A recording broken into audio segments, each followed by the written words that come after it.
COVID-19 দ্রুত বিস্তার লাভ করায় আমরা শিক্ষা দপ্তর আজকে এক জরুরি বৈঠক ডেকেছি। ডেকে আমরা সিদ্ধান্ত গ্রহণ করেছি যে স্কুল লেভেলে যে প্রি বোর্ড এক্সামিনেশন যেটা ক্লাস 10 এবং 12 হওয়ার কথা ছিল সেটা আমরা স্থগিত রাখার জন্য সিদ্ধান্ত গ্রহণ করেছি। আপাতত স্থগিত থাকবে।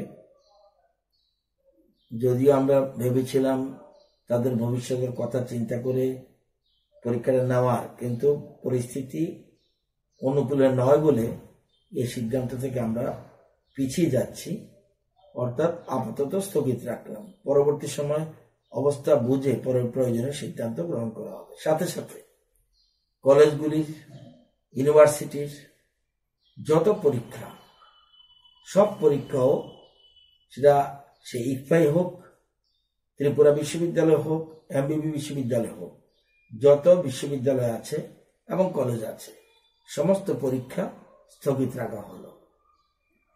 তো এটা আমরা ভেবেছি, কিন্তু মনে রাখবেন ছাত্রছাত্রীদের একাংশ এবং অভিভাবকদের একাংশ কিন্তু পরীক্ষা হওয়ার পক্ষে অনেকে বলছে।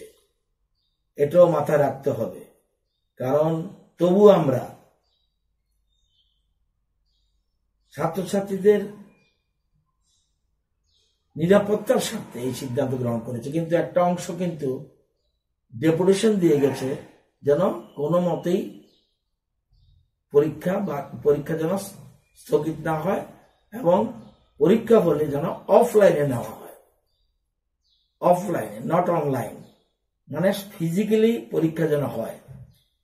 আমার মনে হয় যারা ব্রিলিয়ান্ট স্টুডেন্ট, অর্থাৎ ছাত্রদের যারা প্রিপারেশন নিয়েছে, তাদের বেশিরভাগ ছেলে মেয়ে বোধহয় পরীক্ষার পক্ষে। তবুও রাজ্যের স্বার্থে, ছাত্রদের স্বার্থে আমরা এই সিদ্ধান্তটাকে নিয়েছি। আপাতত স্থগিত ঘোষণা।